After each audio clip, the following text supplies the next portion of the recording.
안녕하세요. 김우겸입니다. 윤석열 대통령 취임한 지 2달도 안 됐는데 각종 논란이 끊이지 않고 일어나고 있습니다. 벌써 데드크로스를 이뤄내고 말았습니다. 특히 요즘은 대통령의 해외 순방 정상외교 일정, 나토죠. 그 일정에 민간인이 참여해서 더 시끄럽습니다. 그 민간인이 대통령 부부와 가깝다고 비행기도 함께 타고 1급 기밀인 이 정상외교 일정에 접근했다는 것, 그 자체가 있을 수 없는 일이죠.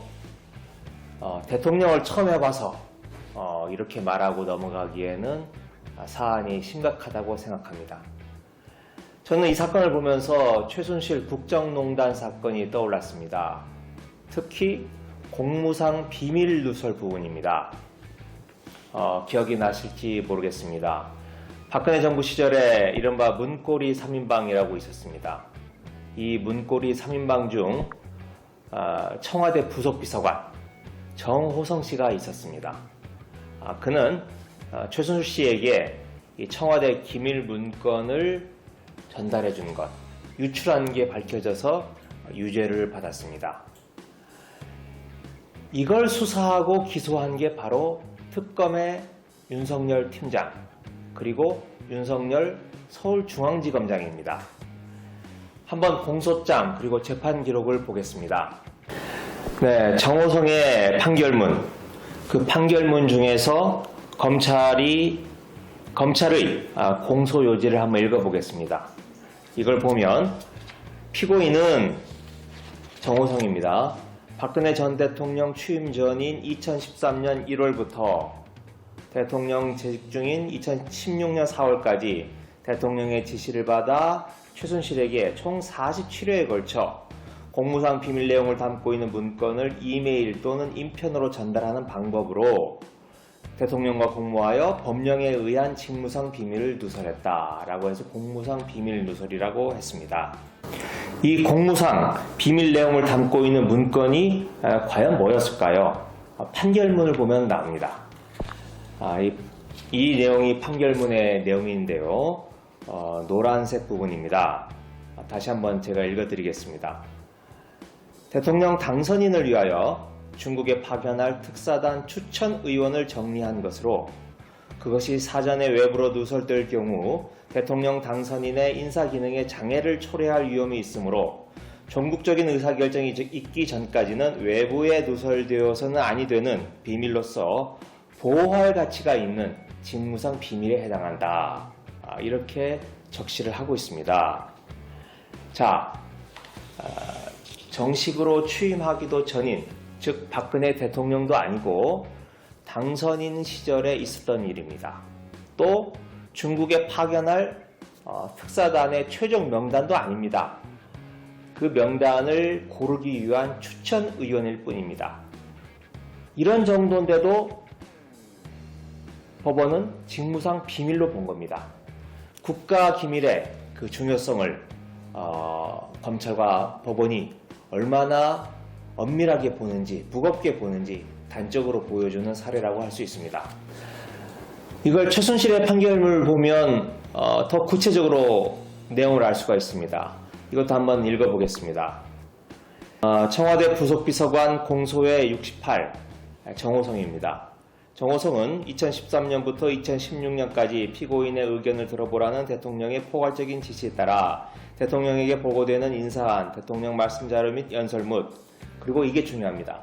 대통령 순방 일정 관련 문건, 대통령 순방 일정 관련 문건이라고 적시가 되어 있습니다. 그리고 정책 관련 문건 등 고도의 비밀 유지가 요구되는 각종 문건을 전달했다, 이런 내용입니다. 그렇습니다. 이걸 법원은 고도의 비밀 유지가 요구되는 각종 문건이라고 인정하고 있는 겁니다. 이처럼 박영수 특검 시절의 윤석열 팀장, 그리고 서울중앙지검장 윤석열은 이 외교관계 자료, 특히 순방일정 관련 문건을 입수하게 된 것이 공무상 비밀 누설에 해당한다, 유법이다 라고 판단한 겁니다. 하지만 바로 그 윤석열 검찰의 공정 상식은 대통령이 당선된 후에는 완전히 바뀝니다. 자신이 중매를 서주고 또 2천만 원의 정치자금을 받는 그런 아주 사적인 관계, 긴밀한 관계의 민간인이 마음대로 대통령 순방 때 버젓이 전용기에 올라탑니다. 정말 겁도 없이 이런 사람을 순방 때 전용기에 태운 겁니다. 완전히 내로남불의 전형이라고 할 수 있습니다. 자, 그러면 그 전용기를 탄 신아무개 씨가 무슨 역할을 했는지 이게 분명치 않습니다. 그게 더 훨씬 더 큰 문제입니다. 대통령실이 해명을 하긴 했는데 저로서는 도저히 이해하기가 힘듭니다. 대통령의 해외 순방은 보통 세 가지 팀으로 나누어서 이루어집니다. 첫 번째 사전 답사팀이 먼저 가고요. 그리고 선발대, 그리고 마지막으로 대통령을 모시고 본대가 출발합니다. 사전 답사팀은 이 공식 일정이 시작되기 한 달 전쯤에 미리 그 해당 국가에 방문을 해서 그야말로 답사를 합니다. 예를 들면 두 나라 정상 간의 회담이 있을 경우 우리나라 대통령이 어느 쪽 문을 통해서 들어와서 어느 자리에 앉고 회담은 몇 분 정도 진행을 한다. 이런 것들을 사전 답사팀이 미리 다 거리와 시간을 측정을 해서 완전히 동선을 파악을 해서 우리나라로 돌아와서 보고를 하는 겁니다. 그리고 또 선발대가 따로 있습니다. 이 선발대는 대통령보다 한 3, 4일 전에 앞장서서 미리 나갑니다. 그래서 아까 그 사전 답사팀이 만들어 놓은 스케줄을 가지고 최종적으로 완전히 세팅을 마무리하는 겁니다. 그렇게 준비가 끝나면 대통령을 모시는 본대가 출발하는 겁니다. 그런데 신 씨는 이 사전 답사팀 또 선발대 모두 따라갔습니다. 그러니까 한 달 전쯤에 서울에서 스페인 마드리드로 일반 민항기를 타고 갔겠죠. 그리고 다시 민항기를 타고 돌아옵니다. 이게 사전 답사팀이었고, 그리고 선발대로서 다시 민항기를 타고 마드리드로 갔다가 거기에서 한 3, 4일 대기하고 있다가 본대가 타고 온 전용기를 타고 서울로 귀국을 하는 겁니다. 그런데 아까 말씀드렸듯이 이 사전답사와 선발대에서 이 신아무개 씨가 무슨 역할을 했는지 대통령실의 설명만으로는 이해하기가 참 힘듭니다. 그래서 참 여러 가지 추측을 하게 됩니다. 이건 제가 청와대 업무를 잘 알고 있는 분들에게 취재한 내용입니다. 예를 들면 좋은 말로 하면 물품 구매를 했을 수도 있습니다. 일종의 쇼핑이라고 할 수 있죠. 대통령 부부가 요청해 놓은 물품, 필요한 물품, 이걸 샀을 수도 있고요. 또 의전에 필요한 물품이 있으면 선발대와 같이 돌아다니면서 구매할 수도 있습니다. 하지만 여기서 정식 직원도 아니고 여사와 또는 대통령과 아주 긴밀한 관계가 있는, 사적인 관계가 있는, 그래서 대통령 내외의 의중을 잘 파악하는 이런 민간인이라면 이런 구조가 충분히 악용이 될 수도 있다라고 하는 문제가 지적되고 있습니다. 이게 정말 공식적인 의전에 필요한 물품을 산 건지 아니면 사적인 쇼핑을 했는지 우리가 지금 알 수가 없는 거죠. 신 씨는 귀국할 때 아까 말씀드렸다시피 1호기를 타고 함께 귀국했습니다. 1호기를 타고 귀국할 때 짐을 많이 실을 수 있습니다. 그런데 그 짐에 이게 VIP 짐이다, 영부인 물품이다, 이렇게 하면 사실 통관도 거치지 않고 관세도 내지 않고 들어올 수 있습니다.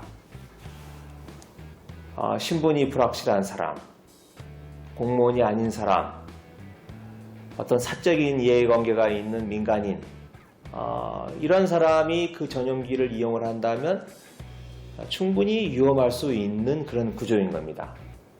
물론 이건 어디까지나 지금 추측입니다. 그런데 이런 의심을 사지 않기 위해서는 대통령실이 더 명확하고 구체적으로 이 시나무비 씨의 행적을 밝혀야 할 것입니다. 어떠셨습니까? 제가 얼마 전에 청와대가 아니죠. 용산 집무실에 그 유리공사를 한 다누림 건설에 대해서 취재해서 방송을 내보낸 적이 있습니다. 그때 제가 제일 큰 문제는 이 윤석열 대통령의 처참한 보안의식이다 라고 말씀을 드렸습니다. 그리고 본인이 검사 윤석열이 검사 시절 공수장에 썼던 말들과 반대로 가는 그 내로남불이 문제라고 말씀을 드렸습니다. 최순실 사건을 취재했던 기자로서 저는 이 장면을 보면서 최순실 씨가 참 억울하겠다는 생각이 자꾸만 듭니다. 최순실은 해외 순방은 언감생심이었고 청와대 들어갈 때도 누가 볼까봐 남몰래 제2부속실장이었던 안봉근의 비호 아래서 몰래 차를 타고 들어갔습니다. 지금 수감돼서 징역 살고 있는 최순실, 이 뉴스를 접했다면 이 더운 여름날 얼마나 분통이 터질까 동정심마저 듭니다. 오늘 우충자돌 여기까지입니다. 또 찾아뵙겠습니다. 고맙습니다.